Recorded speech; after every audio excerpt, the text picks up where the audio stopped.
Halo. Halo. Perkenalkan, nama saya Muhammad Evan Ananta dengan NPM 22110111074. Perkenalkan, nama saya Sefa Noval Abdur Rashid dengan NPM 2211111075. Halo, kenalin, nama aku Muhammad Alfian Jamal dengan NPM 2211111083.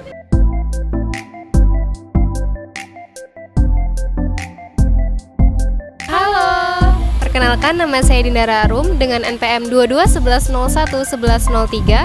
Perkenalkan, nama saya Astri Nurul Bertika dengan NPM 2211011107. Halo. Perkenalkan, nama saya Anissa Mulya Lestari dengan NPM 2211011167.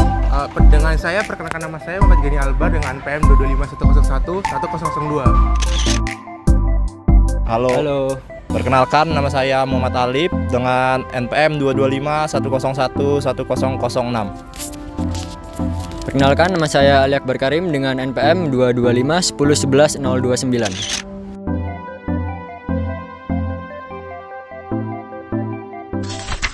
Tujuan pembelajaran dari bab ini adalah menjelaskan nilai metode perekrutan. Yang kedua, tentukan metode pemilihan awal. Yang ketiga, mengidentifikasi metode seleksi substantif yang paling berguna. Yang keempat, membandingkan jenis pelatihan utama. Yang kelima, menyebutkan metode manajemen kinerja. Yang keenam, mendiskusikan bagaimana akomodasi yang masuk akal membuat akses ke tempat kerja menjadi lebih mudah. Yang ketujuh, menjelaskan peran kepemimpinan sumber daya manusia dalam organisasi. Rekrutmen adalah proses mencari, menarik, dan memilih individu yang potensial untuk dipekerjakan guna mengisi posisi tertentu dalam suatu perusahaan atau organisasi. Proses ini melibatkan langkah-langkah seperti pengiklanan lowongan, seleksi kandidat, dan penempatan pekerja yang sesuai dengan kebutuhan perusahaan. Ini adalah daya tarik aplikasi. Daya tarik aplikasi adalah upaya yang digunakan untuk menarik minat calon penggemar agar melamar pekerjaan di suatu perusahaan. Selanjutnya adalah perluasan perekrutan. Perluasan perekrutan mencerminkan prevalensi penggunaan referensi karyawan dalam proses perekrutan. Sedangkan peran perekrut melibatkan identifikasi, pencarian, dan evaluasi calon potensial untuk posisi pekerjaan dalam suatu perusahaan. Selanjutnya adalah seleksi. Seleksi adalah tahap dalam proses perekrutan di mana calon karyawan dievaluasi dan dipilih berdasarkan kriteria tertentu untuk mengisi posisi yang tersedia dalam suatu perusahaan. Proses seleksi melibatkan serangkaian metode evaluasi seperti wawancara, uji keterampilan, dan penilaian lainnya untuk menentukan kesesuaian calon dengan persyaratan pekerjaan dan budaya perusahaan. Adapun tahapan-tahapan dalam seleksi antara lain, yang pertama adalah initial selection. Initial selection adalah tahap awal dalam proses perekrutan di mana calon karyawan pertama kali dievaluasi untuk menentukan kesesuaian awal mereka dengan persyaratan pekerjaan. Selanjutnya adalah application form. Application form adalah formulir yang diisi oleh calon pelamar sebagai bagian dari proses perekrutan. Formulir ini mencakup informasi seperti riwayat pekerjaan, pendidikan, keterampilan, dan data pribadi lainnya. Selanjutnya adalah resume and cover letter. Resume and cover letter adalah dokumen yang digunakan oleh calon pelamar untuk memberikan informasi tentang kualifikasi, pengalaman kerja, dan motivasi mereka kepada perusahaan. Resume merincikan riwayat pekerjaan, pendidikan, dan keterampilan, sedangkan cover letter memberikan kesempatan bagi pelamar untuk menjelaskan mengapa mereka cocok untuk posisi tersebut dan bagaimana mereka dapat berkontribusi pada perusahaan. Selanjutnya adalah background checks. Background checks adalah proses pemeriksaan latar belakang calon karyawan untuk memverifikasi informasi yang telah disampaikan dalam aplikasi mereka. Selanjutnya adalah reference check. Reference check adalah proses pemeriksaan referensi yang dilakukan oleh perusahaan untuk memverifikasi informasi yang diberikan oleh calon karyawan. Selanjutnya adalah informasi social media checks, yang merupakan praktik tidak resmi yang digunakan untuk memeriksa profil media sosial calon karyawan untuk perekrut atau perusahaan. Selanjutnya adalah credit history checks. Credit history checks adalah proses pemeriksaan riwayat kredit calon karyawan oleh perusahaan yang melibatkan catatan evaluasi kredit seseorang termasuk pembayaran hutang, peminjaman, dan riwayat keuangan lainnya. Selanjutnya adalah criminal background checks. Criminal background checks adalah pemeriksaan latar belakang kriminal calon karyawan oleh perusahaan. Tujuannya adalah untuk memverifikasi apakah calon tersebut memiliki catatan kejahatan atau bukti lainnya yang relevan dengan posisi pekerjaan yang diinginkan.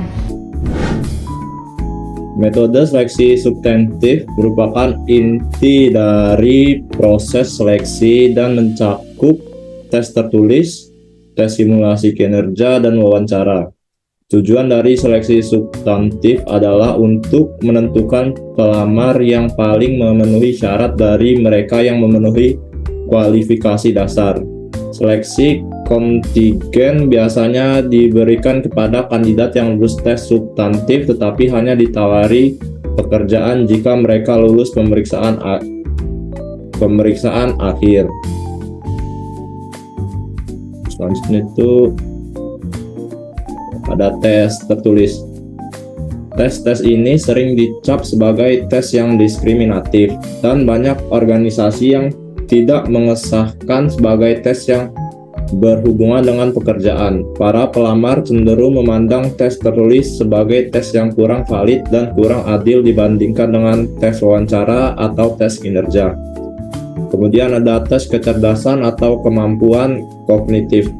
Tes kecerdasan atau kemampuan kognitif, kemampuan spasial dan mekanik, akurasi persepsi, dan kemampuan motorik telah lama terbukti sebagai prediktor yang valid untuk kinerja banyak pekerjaan yang bersifat operasional terampil, setengah terampil, dan tidak terampil.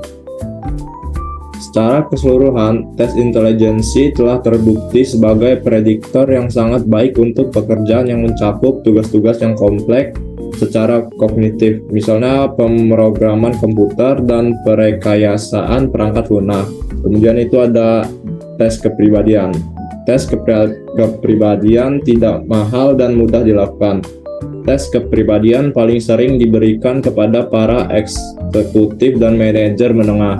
Namun, tes-tes ini juga cenderung diberikan kepada para kontributor, individu, dan karyawan per jam. Meskipun dengan biaya yang lebih rendah, secara umum para peneliti memandang tes kepribadian secara positif yang mengatakan bahwa sifat-sifat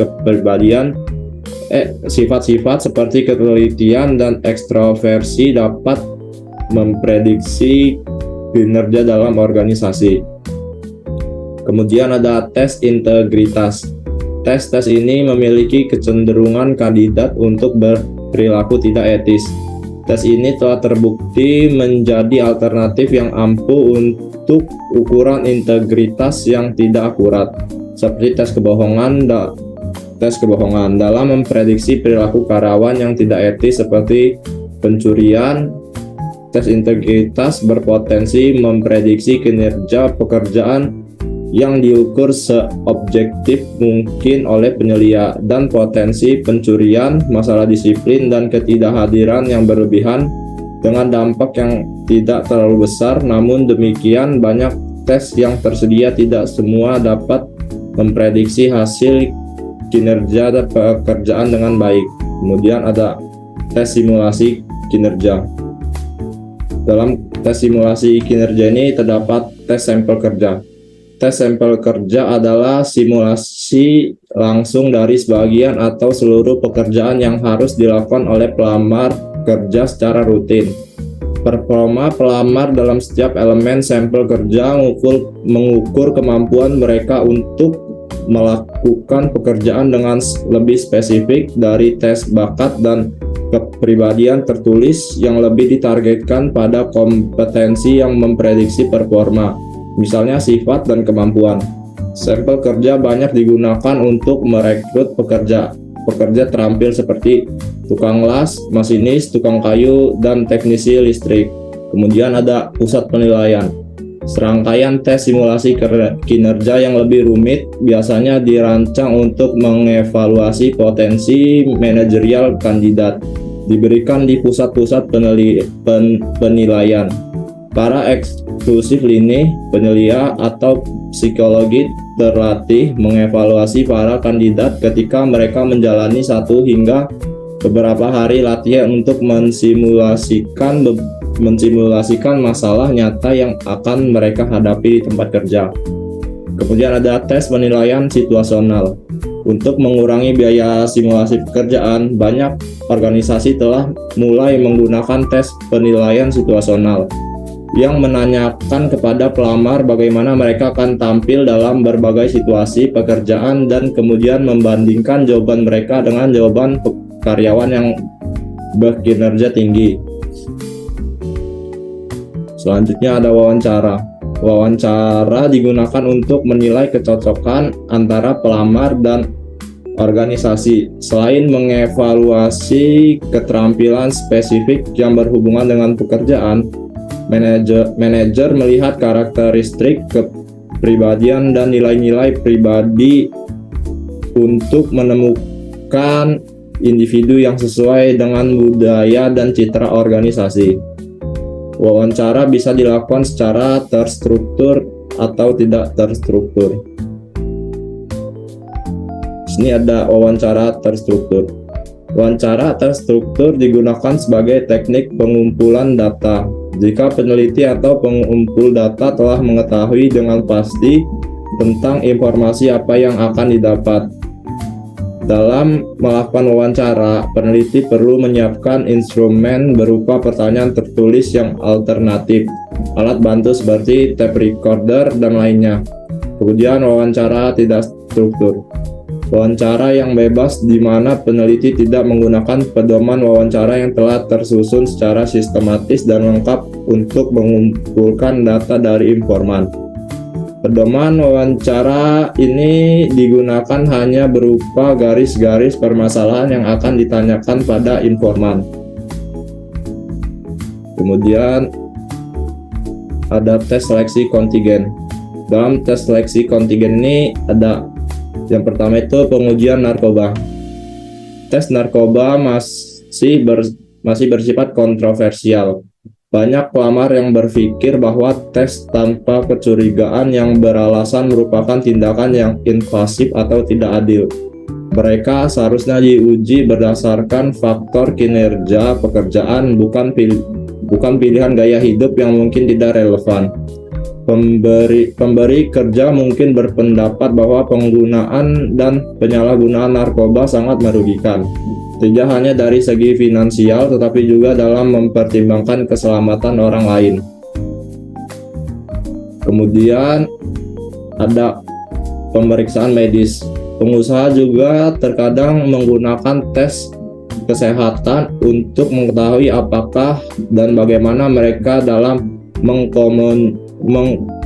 mengakomodasi pegawai dengan disabilitas.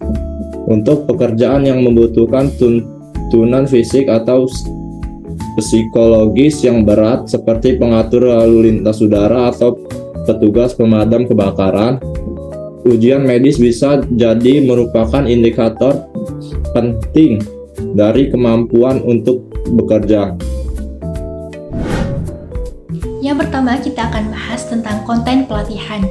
Pelatihan dapat mencakup segala hal, mulai dari mengajari karyawan pengoperasian mesin yang sederhana, meningkatkan kepemimpinan eksekutif, membantu karyawan menjadi lebih menerima keberagaman, dan meningkatkan keseimbangan kehidupan kerja. Untuk metode pelatihan itu sendiri, yang pertama ada pendekatan The Instructional System Design atau ISD, yang di dalamnya itu ada model ADDIE, Analyze, yang dimana kita tetapkan tujuan apa yang harus dicapai oleh pelatihan. Kemudian Design, tetapkan seperti apa keberhasilan dan kegagalan pelatihan. Yang ketiga, Develop, tetapkan di mana pelatihan akan diadakan dan apa yang diperlukan. Yang keempat ada Implement, libatkan peserta pelatihan dalam sesi atau program pelatihan. Dan yang kelima ada Evaluation, yaitu menentukan apakah sistem berhasil dalam konteks tersebut. Model pembelajaran yang kedua ada pembelajaran aktif, di mana pembelajaran aktif pada dasarnya terdiri dari 3 prinsip dasar. Yang pertama mendorong eksplorasi dan refleksi, kedua menormalkan kesalahan dan kekeliruan, dan yang terakhir mengendalikan emosi. Model yang ketiga ada pembelajaran interaktif. Pembelajaran interaktif ini dibangun berdasarkan pembelajaran aktif untuk menunjukkan bahwa pembelajaran adalah konstruksi sosial yang diciptakan dari orang-orang yang berinteraksi. Misalnya, pelatih dengan pelatih, peserta pelatihan dengan pelatihnya. Model yang keempat yaitu menggunakan e-learning. Sistem e-learning menekankan kendali pelajar atas kecepatan dan isi pengajaran, memungkinkan e-learning untuk berinteraksi melalui komunitas online dan menggabungkan teknik lain seperti simulasi dan diskusi kelompok. Di dalam pelatihan tentunya ada mengevaluasi efektivitas. Efektivitas suatu program pelatihan dapat merujuk pada tingkat kepuasan peserta pelatihan, jumlah yang dipelajari peserta, sejauh mana mereka mentransfer apa yang dipelajari untuk pekerjaan mereka, dan atau keuntungan yang mereka dapatkan serta investasi dari perusahaan dalam pelatihan tersebut. Selanjutnya kita akan bahas tentang manajemen kinerja. Nah, manajemen kinerja ini apabila dilakukan dengan benar dapat menjadi kekuatan perkembangan yang positif dalam suatu organisasi. Poin pertanyaan pertama, apa yang bisa kami evaluasi? Nah, kriteria yang dipilih manajemen untuk dievaluasi mempunyai pengaruh besar terhadap apa yang dilakukan karyawan. 3 kriteria yang paling populer adalah: yang pertama ada hasil tugas individu, yang kedua ada perilaku, dan yang terakhir yang ketiga ada sifat. Poin kedua pertanyaan yaitu siapa yang harus melakukan evaluasi. Nah, dalam hal ini terdapat pendekatan yang populer, yaitu penggunaan evaluasi 360 derajat, memberikan umpan balik kinerja dari seluruh kontak sehari-hari karyawan, mulai dari bawahan hingga pelanggan, atasan hingga rekan kerja. Untuk metode evaluasi kinerja, yang pertama ada komentar tertulis, kedua insiden kritis, ketiga skala penilaian grafis, 4 skala penilaian yang ditambatkan secara perilaku atau BARS, 5 pemantauan kinerja elektronik atau EPM, 6 perbandingan yang dipaksa, dan 7 pemeringkatan urutan kelompok. Ada beberapa cara untuk meningkatkan evaluasi kinerja. Yang pertama, gunakan banyak evaluator. Yang kedua, evaluasi secara selektif. Ketiga, latih evaluator. Dan yang terakhir, memberi karyawan proses hukum.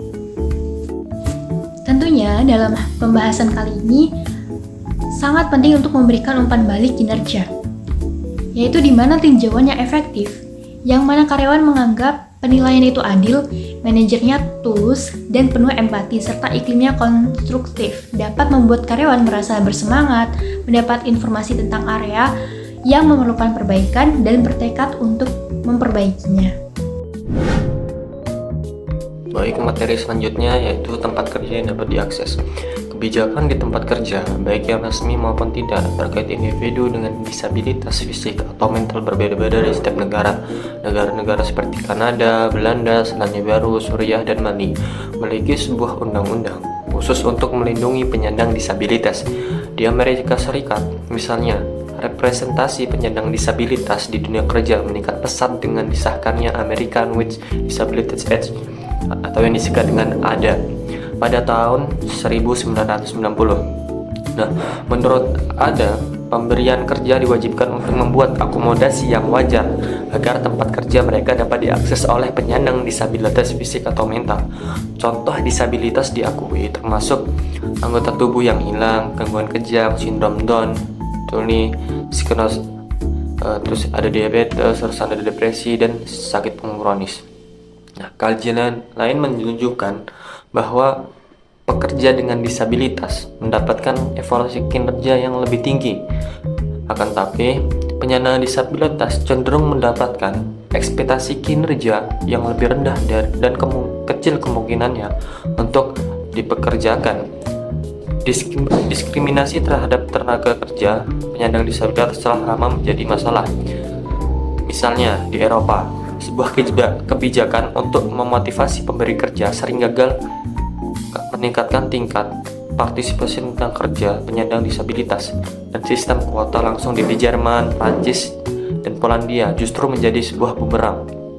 Selanjutnya itu akomodasi untuk penyandang disabilitas tersembunyi. Disabilitas lain mungkin tidak dapat diamati secara langsung, kecuali jika seseorang memutuskan untuk mengukuhkan disabilitas yang tidak mudah diamati. Disabilitas tersebut dapat tetap disembunyikan atau kebijaksanaan harian, yang dimana disebut sebuah disabilitas tersembunyi. Disabilitas tersembunyi umumnya itu termasuk dalam kategori disabilitas sensorik, misalnya seperti tunarungu, gangguan autonomium, penyakit kronis, kemudian gangguan tidur maupun dan tantangan psikologis. Kemudian ada disabilitas mental, di mana itu dapat mempengaruhi kinerja lebih dari sekedar disabilitas fisik. Nah, di mana itu individu itu masalah dengan mental kesehatan yang umum seperti depresi dan kecemasan secara signifikan lebih mungkin absen dari pekerjaan. Nah, penelitian menunjukkan bahwa penyandang disabilitas tersembunyi dapat distigmatisasi atau dikucilkan jika mereka mengungkapkan disabilitas mereka kepada orang lain di tempat kerja, dan mereka percaya bahwa atasan mereka akan menganggap mereka itu kurang mampu melakukan pekerjaan dengan baik. Misalnya, seseorang dengan diagnosis gangguan spektrum autisme yang dirahasiakan itu akan tetap menunjukkan perilaku yang khas dari kondisi tersebut. Nah, seperti kesulitan dalam komunikasi verbal dan kurangnya kemampuan untuk beradaptasi. Selanjutnya itu ada kepemimpinan sumber daya manusia. Nah, tugas-tugas terpenting organisasi dalam mengelola asetnya yang paling berharga adalah karyawannya, di mana HR itu memainkan peran penting sebagai kepemimpinan, dan HR itu aktif dalam merancang dan mengelola program tunjangan, melakukan survei sikap, hingga menyusun dan menegakkan kebijakan ketenagakerjaan. Para peneliti telah meneliti efek dari sistem kerja yang berkinerja tinggi, yaitu HPWS, di mana praktik-praktik HPWS ini mana itu saling bekerja sama dan saling menguatkan satu sama lainnya untuk mencapai sebuah strategi organisasi dan meningkatkan hasil organisasi dari waktu ke waktu. Nah, praktik-praktik HPWS ini dapat mencakup praktik-praktik yang meningkatkan motivasi seperti program bagi hasil, kemudian ada sistem penghargaan, serta praktik-praktik yang meningkatkan keterampilan itu ada seperti pelatihan dan pengembangan. Nah, HPWS ini yang berorientasi pada kreativitas, menginspirasi karyawan untuk menghasilkan sebagai solusi inovatif yang memenuhi beragam kebutuhan pelanggan. Dan yang terakhir, HPWS ini berorientasi pada pemberdayaan, di mana itu memberdayakan karyawan untuk berani berbicara dan secara mandiri bertanggung jawab atas pekerjaan mereka yang menuju pada peningkatan kinerja pekerjaan. Selanjutnya itu ada mengkomunikasikan praktik-praktik kepemimpinan SDM, di mana karyawan yang berpikir bahwa praktik-praktik yang sama dibuat untuk mengeksploitasi pekerja, tidak memberikan reaksi positif yang sama. Nah, sebuah tinjauan ini menemukan bahwa praktik-praktik SDM ini lebih mungkin menghasilkan hasil yang positif ketika karyawan merasa termotivasi. Secara keseluruhan, hasil-hasil penelitian menunjukkan bahwa perusahaan tidak cukup hanya dengan membuat praktik-praktik saja. Di mana itu mereka harus menunjukkan bahwa praktik-praktik tersebut sebenarnya adalah upaya untuk membuat perusahaan lebih sukses dan membantu karyawan mencapai hasil yang lebih baik. Kemudian ada kebijakan berbeda dengan tunjangan, karena kebijakan memberikan sebuah pedoman perilaku, bukan hanya kondisi kerja. Komunikasi kepemimpinan dapat membantu bentuk sikap dan persepsi karyawan tentang praktik SDM. Itu ada kasus laktasi, adalah contoh kombinasi manfaat potensial dan kebijakan yang akan memastikan karyawan mengenali manfaat tersebut sebagai pembantu pemberi kerja untuk kesejahteraan mereka sambil memahami dan di mana menggunakannya. Sebagai contoh, banyak perusahaan di industri hiburan, nirlaba, penerbitan, dan pemasaran menggunakan karyawan magang pasca kuliah yang tidak dibayar, yang seharusnya menerima kerja sebagai kompensasi. Itu dipecat melalui pesan video. P&O Ferries adalah salah satu perusahaan pelayan terbesar di Inggris pada musim semi 2022. P&O Ferries mengoperasikan feri dari Inggris ke kontinental Eropa dan Irlandia dan dimiliki oleh perusahaan logistik yang berbasis di Dubai. Seperti banyak perusahaan lain di sektor transportasi, P&O Ferries sangat terpukul oleh krisis COVID-19 dan merugi jutaan pound sterling. Keputusan untuk memberhentikan 800 pelaut diklaim sebagai bagian penting dari upaya CEO untuk menstrukturisasi operasinya dan satu-satunya cara untuk menyelamatkan bisnisnya agar tidak bangkrut. Namun keputusan drastis yang diambil perusahaan ini benar-benar mengejutkan para karyawannya. Sama seperti yang dialami perusahaan selain itu, cara penyampaian keputusan redundansi kepada karyawan tidak memiliki proses dan prosedur yang tepat. Rapat video Zoom berdurasi 3 menit yang direkam sebelumnya berlangsung di penghujung hari tanpa peringatan apapun. Di sini ada 3 pertanyaan. Pertanyaan yang pertama yaitu, tolong tunjukkan di mana manajemen seharusnya berkonsultasi dan mengikuti saran dari Departemen SDM dalam kasus ini. Pertanyaan yang kedua, perusahaan memutuskan untuk menggantikan awak kapal yang dipecat dengan staf agen dari negara lain dengan upah lebih rendah dibandingkan dengan proses rekrutmen dan seleksi internal. Metode perekrutan staf seperti ini bisa menimbulkan masalah potensial apa saja. Pertanyaan yang ketiga, menurut Anda apa konsekuensi dari masalah SDM yang tidak ditangani dengan baik bagi perusahaan? Baik, di sini jawaban dari kelompok kami. Jawaban dari pertanyaan pertama yaitu, manajemen seharusnya berkolaborasi dengan Departemen SDM untuk konsultasi sebelum PHK massal, menetapkan prosedur yang adil, mendapatkan saran terkait etika, dan memastikan kepatuhan hukum terkait keputusan tersebut.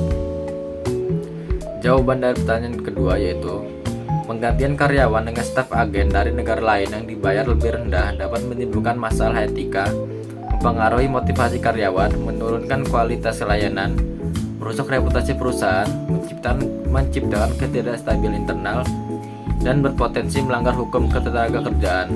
Keputusan tersebut berpotensi merugikan karyawan dan perusahaan dalam jangka panjang. Jawaban dari pertanyaan ketiga yaitu, masalah SDM yang tidak ditangani dengan baik dapat menyebabkan kehilangan bakat, ketidakstabilan organisasi, merusak reputasi perusahaan, peningkatan biaya, dan menurunnya kepuasan karyawan. Ini memiliki dampak negatif terhadap kinerja, produktivitas, dan citra perusahaan seluruhnya. Kesimpulan dari bab ini adalah, metode rekrutmen tradisional seperti wawancara dan lamaran yang tidak terstruktur dianggap sebagai metode yang paling tidak informatif. Manajer harus mencari metode yang lebih efektif untuk menilai kandidat. Program pelatihan harus dirancang untuk mengatasi kesenjangan keterampilan dan kebutuhan pelatihan yang spesifik. Kombinasi pendekatan pelatihan formal dan informal harus diadopsi dengan fokus pada membangun struktur, mendorong keterlibatan peserta, dan mempromosikan interaksi pembelajaran yang positif. Pendekatan tradisional dari penilaian kinerja tahunan untuk pemutusan hubungan kerja, promosi, dan kenaikan gaji tidak efektif. Manajer harus mempertimbangkan untuk menerapkan sistem manajemen kinerja berkelanjutan yang berfokus pada perilaku konkret, mendapatkan umpan balik dari beberapa karyawan terlatih, dan melayani tujuan pengembangan. Faktor-faktor subjektif seperti reputasi, keamanan, dan rasa hormat penting dalam mengevaluasi kinerja karyawan. Faktor-faktor ini berkontribusi pada persepsi keseluruhan organisasi sebagai organisasi yang berkualitas tinggi dan diinginkan. Pemberi kerja dapat menggunakan teknologi seperti pemindai lamaran untuk mencari kata kunci dan kualifikasi untuk merampingkan proses seleksi. Namun, kandidat harus berhati-hati dalam memberikan informasi palsu pada lamaran mereka, karena pemberi kerja dapat dengan mudah mengidentifikasi kebohongan dan mendiskualifikasi mereka dari pertimbangan. Catatan kriminal dapat digunakan sebagai indikator potensi perilaku menyimpang di tempat kerja. Namun demikian, penggunaan pemeriksaan latar belakang kriminal dalam keputusan perekrutan dapat berimplikasi pada keadilan pasar tenaga kerja dan dapat berdampak secara tidak proporsional pada kelompok tertentu. Pemeriksaan media sosial informal biasanya dilakukan oleh pemberi kerja untuk mengumpulkan informasi latar belakang kandidat. Namun legalitas praktik ini dipertanyakan dan dapat menyebabkan keputusan perekrutan yang bias berdasarkan informasi yang dilindungi. Terdapat 6 tujuan pembelajaran pada bab ini. Yang pertama, jelaskan bagaimana proses stres terungkap di tempat kerja. Kedua, diskusikan bagaimana tidur, penyakit, dan cedera mempengaruhi kesehatan fisik di tempat kerja. 3. Kenali bagaimana kondisi kesehatan mental maladaptif dapat terwujud sebagai akibat dari pemicu stres di tempat kerja. 4. Bandingkan 4 teori utama stres dan teori kesehatan. 5. Membedakan antara pekerjaan dan kehidupan, konflik dan pengayaan kehidupan kerja. Dan yang terakhir, 6. Jelaskan individu dan pendekatan organisasi untuk mengelola stres di tempat kerja. Oke, pada bab 18 kali ini kita akan membahas mengenai stress and health in organization. Yang pertama ada sifat stres dalam organisasi.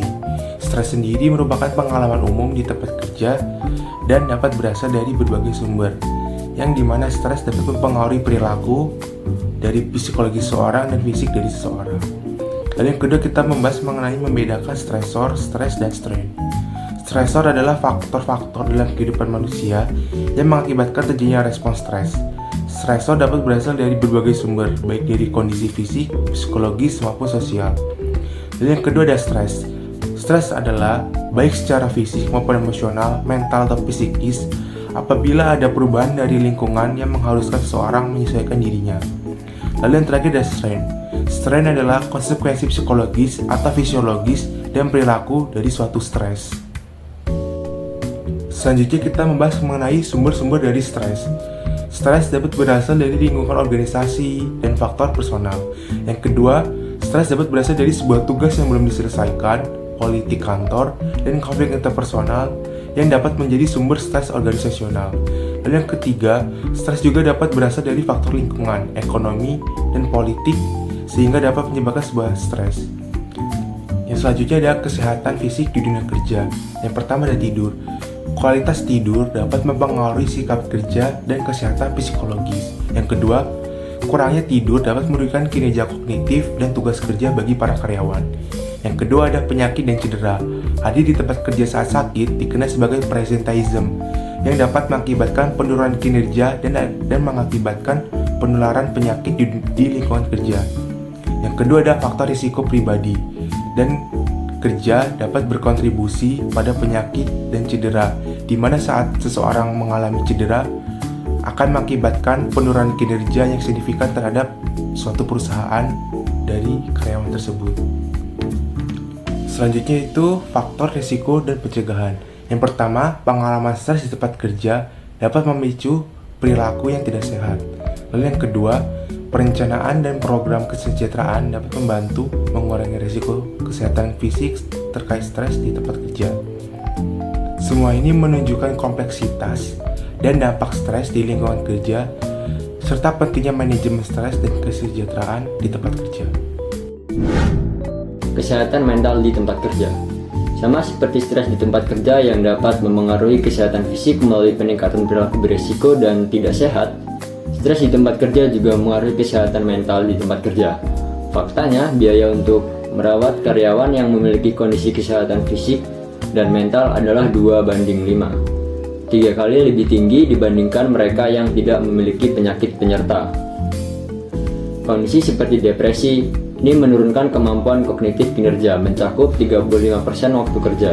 Ada 3 bidang utama tentang kesehatan mental di tempat kerja. Yang pertama, ketidakamanan kerja sebagai pemicu stres. Yang kedua, perilaku gila kerja atau workaholism. Dan yang ketiga, pengalaman psikologis tekanan di tempat kerja, termasuk kelelahan dan depresi. Penjelasan yang pertama yaitu mengenai ketidakamanan kerja. Ketidakamanan pekerjaan adalah persepsi bahwa pekerjaan seseorang berisiko atau pekerjaan seseorang tidak stabil. Ketidakamanan kerja merupakan pemicu stres yang sangat menonjol bagi para pekerja gig, dan hal ini berdampak negatif terhadap sikap kerja mereka. Meskipun para pekerja ini memiliki otonomi yang jauh lebih besar dibandingkan dengan pekerja tetap atau paruh waktu, pekerja gig mengalami lebih banyak ketegangan dan kekeluargaan dalam bekerja. Yang kedua yaitu kecanduan kerja atau workaholism. Workaholism ini merupakan keadaan mental yang tidak adaptif yang ditandai dengan perasaan terdorong untuk bekerja karena tekanan internal, memikirkan pekerjaan bahkan ketika tidak bekerja, dan melampaui apa yang diharapkan secara wajar sehingga merugikan diri sendiri. Perilaku gila kerja ini tidak selalu menghasilkan produktivitas yang lebih tinggi dibandingkan orang lain. Meskipun ada upaya ekstrim yang dilakukan, ketegangan dalam melakukan upaya kerja tingkat tinggi pada akhirnya mulai membebani orang tersebut, menyebabkan tingkat konflik kehidupan kerja, kelelahan, dan tekanan darah yang lebih tinggi. Yang ketiga yaitu tekanan psikologis di tempat kerja. Jadi beberapa karyawan ini mengalami pengalaman traumatis psikologis dalam pekerjaan mereka. Pengalaman ini menyoroti dampak kesehatan mental akibat kelelahan atau burnout dan depresi di tempat kerja. Burnout itu sendiri merupakan sindrom kesehatan mental terkait pekerjaan yang ditandai dengan kelelahan emosional, depresionalisasi, dan berkurangnya pencapaian pribadi. Kelelahan emosional mengacu pada perasaan lebih dan terkuras secara emosional. Depresi, meski mendapat banyak perhatian, beberapa peneliti berpendapat bahwa kelelahan dalam banyak hal sangat mirip dengan depresi, yaitu gangguan kesehatan mental yang ditandai dengan kesedihan, kehilangan minat, putus asa, dan kekesalan. Gejala depresi seperti ini sering kali muncul bersamaan dengan emosi negatif lainnya seperti kecemasan dan juga kemarahan. Materi selanjutnya mengenai mekanisme kesehatan dan stres. Ada 4 teori yang paling populer di bagian ini. Yang pertama, konservasi sumber daya, dukungan pengendalian permintaan sumber daya, tuntutan dan ketidakseimbangan imbalan usaha. Yang pertama, konservasi sumber daya. Jadi teori konservasi sumber daya ini atau COR menyatakan bahwa karyawan berusaha untuk memperoleh, memelihara, mempertahankan, dan melindungi sumber daya dan hal-hal yang mereka hargai. Sumber daya adalah faktor dalam kendali individu yang dapat digunakan untuk memenuhi keinginan, mencapai tujuan, atau memenuhi tuntutan tugas. Selanjutnya yaitu model ketidakseimbangan upaya imbalan. Jadi metode ketidakseimbangan antara upaya dan imbalan ini menunjukkan bahwa karyawan akan mengalami ketegangan ketika mereka melakukan banyak upaya dan mendapatkan sedikit imbalan. Pada gilirannya, karyawan termotivasi untuk mengatasi kesenjangan ini dengan 2 hal. Yang pertama dengan melakukan sedikit upaya, atau dengan yang kedua yaitu bekerja untuk memaksimalkan atau meningkatkan imbalan. Nah, persoalannya pada titik manakah ketidakseimbangan antara usaha dan imbalan ini menjadi bermakna atau cukup menarik untuk menyebabkan perubahan dalam pengalaman stres.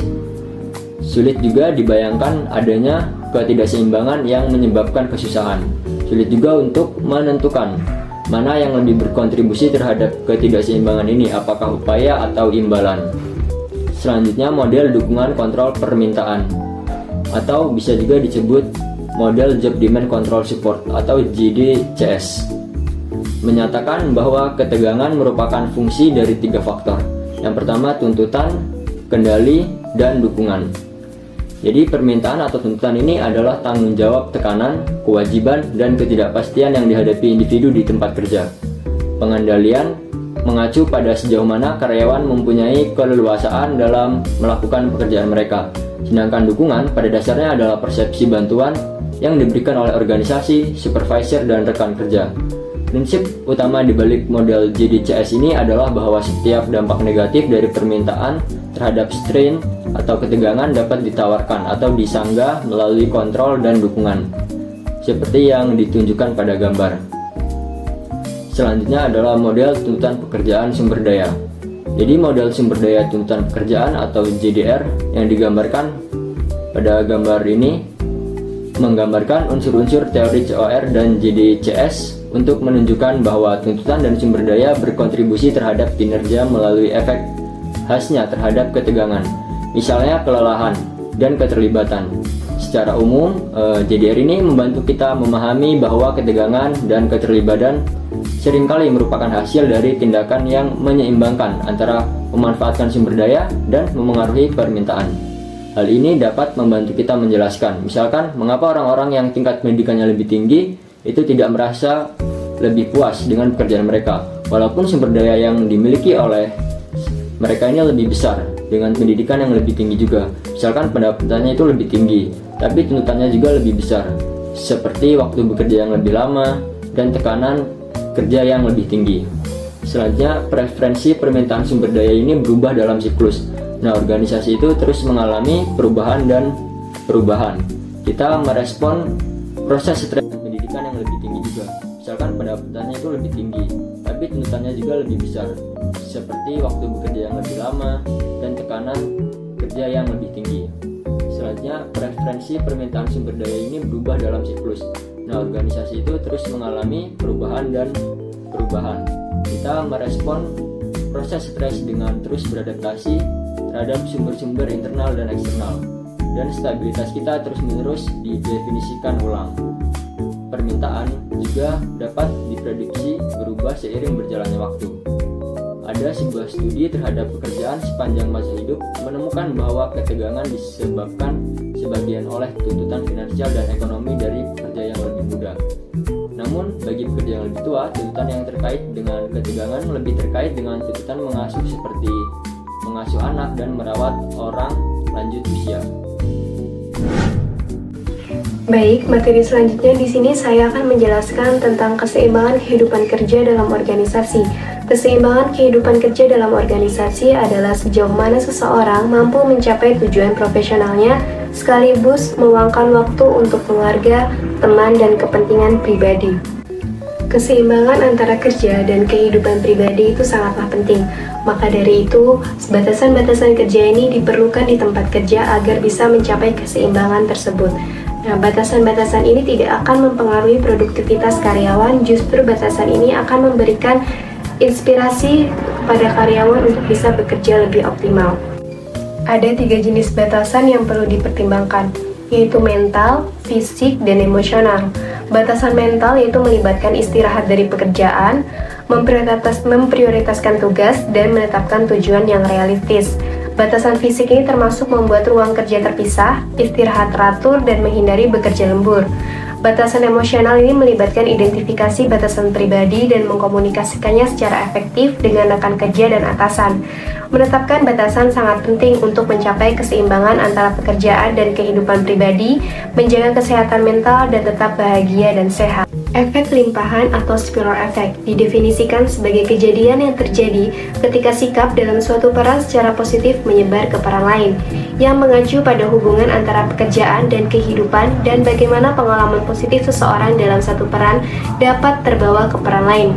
Efek limpahan ini menunjukkan betapa pentingnya karyawan secara konsisten merasakan tempat kerja yang positif. Karena kita menghabiskan begitu banyak waktu di tempat kerja, pengalaman positif di tempat kerja dapat berdampak pada aspek lain kehidupan dan peran kita di luar pekerjaan. Ketika lingkungan kerja sehat dan positif, hal ini berkontribusi terhadap kesejahteraan dan sikap setiap individu secara keseluruhan. Seorang karyawan yang sehat secara emosional mempunyai kinerja yang lebih baik di tempat kerja, yang mengarah pada kepuasan kerja. Ketika orang merasa mereka melakukan pekerjaan dengan baik, hal itu akan meluas dan meningkatkan kepuasan hidup. Baik, yang selanjutnya yaitu terdapat pengayaan pekerjaan. Pengayaan pekerjaan adalah strategi yang digunakan untuk memotivasi karyawan dengan memberi mereka peningkatan tanggung jawab dan variasi dalam pekerjaan mereka, untuk memungkinkan karyawan memiliki kontrol lebih besar atas pekerjaan mereka.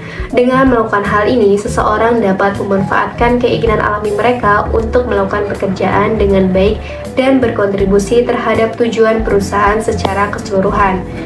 Pengayaan pekerjaan melibatkan penciptaan peran yang bermakna melalui umpan balik, dorongan, komunikasi, dan otonomi.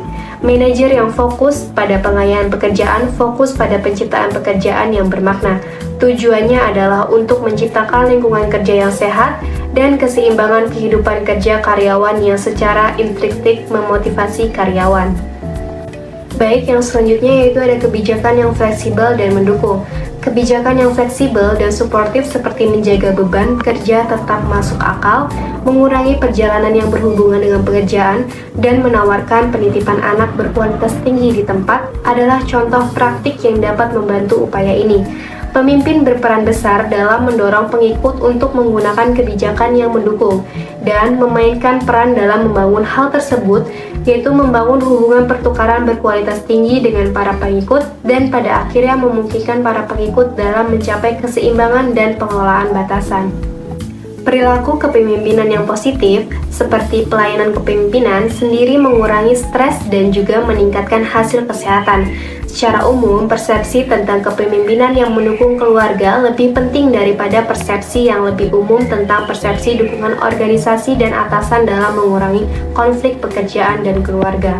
Baik, materi selanjutnya itu tentang managing stress and health. Seorang karyawan dapat secara efektif mengambil tanggung jawab pribadi untuk mengelola kesehatan dan tingkat stres mereka melalui praktik penanggulangan dan pengalaman pemulihan.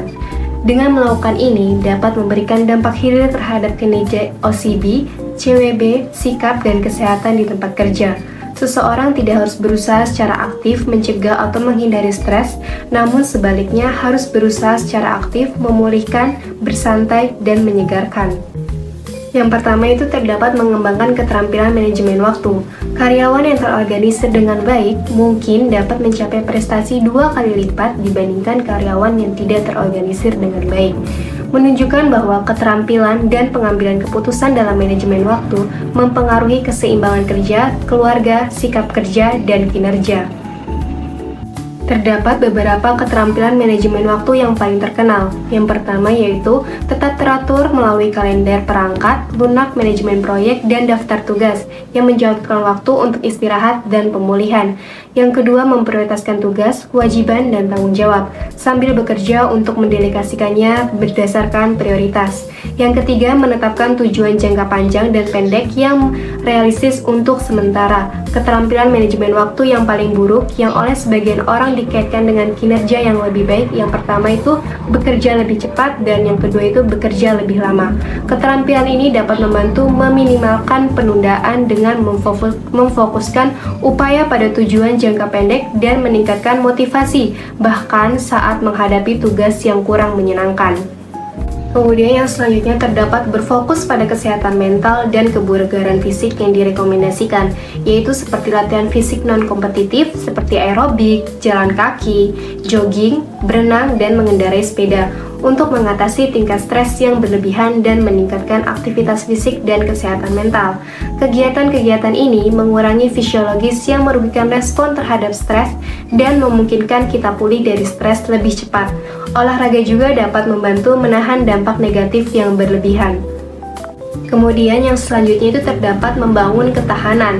Ketahanan ini melibatkan dampak buruk stres dan ketegangan. Ketahanan sangat penting sebagai bentuk persiapan menghadapi krisis seperti bekerja dari jarak jauh selama awal pandemi global hingga terjun langsung ke dalam pertempuran bersenjata. Pendekatan terkini telah mengklasifikasikan keterampilan ketahanan sebagai berikut, yaitu yang pertama, ketahanan emosional, misalnya memupuk emosi positif, mengembangkan keterampilan pengaturan emosi, dan memfasilitasi hubungan sosial. Yang kedua yaitu berpikir tangguh, misalnya berpikir fleksibel, berpandangan optimis, dan yang terakhir yang ketiga itu kemampuan keseimbangan dan pemulihan, misalnya perilaku perawatan diri dan memprioritaskan serta menyeimbangkan tuntutan. Nah, contoh dari ketahanan ini yaitu misalnya karyawan ini dapat belajar menghadapi badai konflik interpersonal melalui ketahanan hubungan, belajar mengatasi dan membiarkan jatuh dan kecewa dalam hubungan, maafkan satu sama lain atas kesalahan kepercayaan, dan terus mengadvokasi kebutuhan mereka tanpa menjadi lebih. Mengembangkan ketahanan dapat dilakukan seiring waktu melalui latihan, pembinaan, dan pelatihan, walaupun efeknya cenderung lebih bersifat sementara dibandingkan individu lainnya. Mempraktikkan relaksasi dan perhatian. Karyawan dapat melatih dirinya sendiri mengurangi ketegangan melalui teknik relaksasi seperti meditasi, mindfulness, dan pernapasan dalam. Tujuannya adalah untuk mencapai keadaan relaksasi fisik yang mendalam. Kemudian yang selanjutnya terdapat mencari dukungan sosial. Seperti yang telah kita ketahui, teman, keluarga, atau rekan kerja dapat memberikan jalan keluar ketika tingkat stres menjadi berlebihan. Memperluas jaringan dukungan sosial memungkinkan kita menemukan seseorang yang mau mendengarkan masalah yang sedang kita hadapi. Kemudian yang selanjutnya terdapat pendekatan organisasi. Beberapa faktor organisasi yang menyebabkan stres, khususnya tuntutan tugas dan peran, dikendalikan oleh manajemen. Strategi yang patut dipertimbangkan mencakup desain ulang pekerjaan, memastikan pengalaman pemulihan dan program kesehatan, mendesain ulang pekerjaan untuk memberikan karyawan lebih banyak tanggung jawab, pekerjaan yang lebih bermakna, otonomi yang lebih besar, dan peningkatan umpan balik dapat mengurangi ketegangan. Faktor-faktor ini memberikan karyawan kendali lebih besar terhadap aktivitas kerja dan mengurangi ketergantungan mereka pada orang lain dan menunjukkan bahwa organisasi dan kepemimpinan peduli terhadap kesejahteraan karyawan. Dalam mendesain ulang pekerjaan, manajer ini terus memperhatikan tugas-tugas seperti yang mungkin berfungsi sebagai atau menghalangi pemicu stres.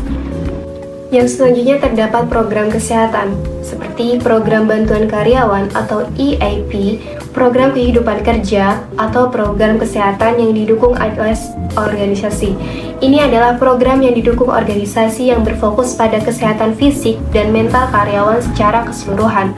Mereka ini biasanya menyediakan lokakarya untuk membantu orang berhenti merokok, mengendalikan penggunaan alkohol, menurunkan berat badan, dan membuat pilihan makanan dan minuman yang lebih sehat, serta mengembangkan program olahraga teratur, membantu karyawan juga meningkatkan kesehatan psikologis mereka. Sebagian besar program kesehatan berupaya membekali karyawan dengan apa yang mereka perlukan untuk memikul tanggung jawab mereka. Yang terakhir yaitu mengaktifkan opsi kerja jarak jauh. Contohnya, seperti pada saat pandemi COVID-19 telah menyebabkan banyak perusahaan beralih ke work from home. Dengan sistem kerja beralih virtual ini, pemberi kerja mengindikasikan bahwa banyak pekerja lebih memilih bekerja dari rumah setidaknya untuk sebagian waktu. Penelitian juga menerapkan pembelajaran mesin untuk membandingkan 1,56 juta tweet sebelum dan sesudah pandemi, menunjukkan bahwa opini masyarakat terhadap pekerjaan jarak jauh meningkat secara signifikan. Studi kasus ini membahas dampak pandemi COVID-19 terhadap orang tua yang bekerja, khususnya dalam hal burnout. Meskipun mereka memiliki fleksibilitas dalam bekerja dari rumah, studi menunjukkan bahwa orang tua yang bekerja mengalami tingkat stres yang tinggi dan gejala burnout.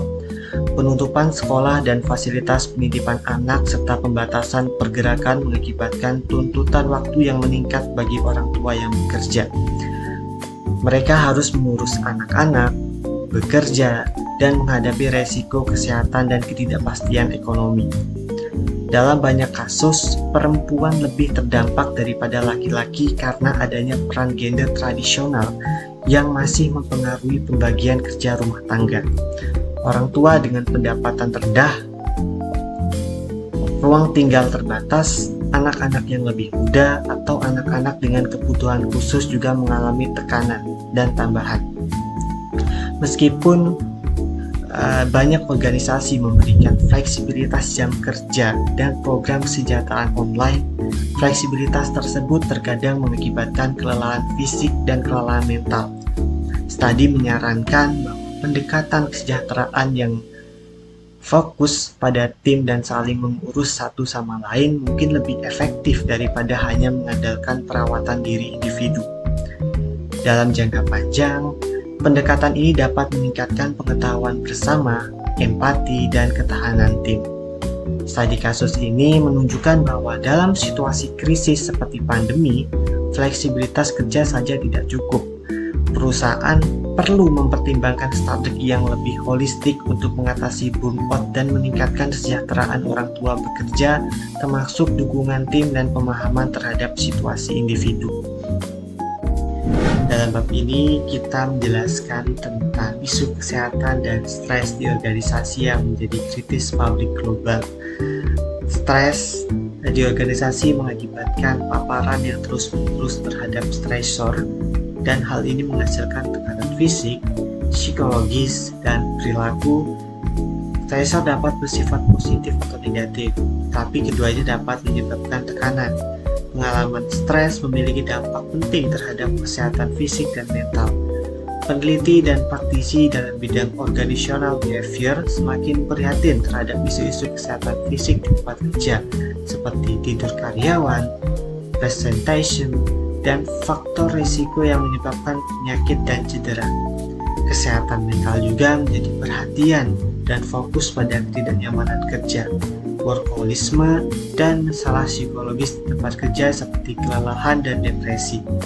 Setelah membangun dasar ini dan menjelaskan dan menggabungkan semua informasi dan menjelaskan 4 teori utama yang mengatur pemahaman kita tentang stres di organisasi, selanjutnya kita membahas isu keseimbangan kerja hidup yang sangat relevan di organisasi, termasuk pertanyaan apakah kita benar-benar menghadapi normal baru dalam cara kita memandang pekerjaan dan kehidupan, batasan yang kita tetapkan antara berbagai domain kehidupan kita dan pengaruh kehidupan serta perpindahan baik positif maupun negatif yang terjadi antar domain tersebut.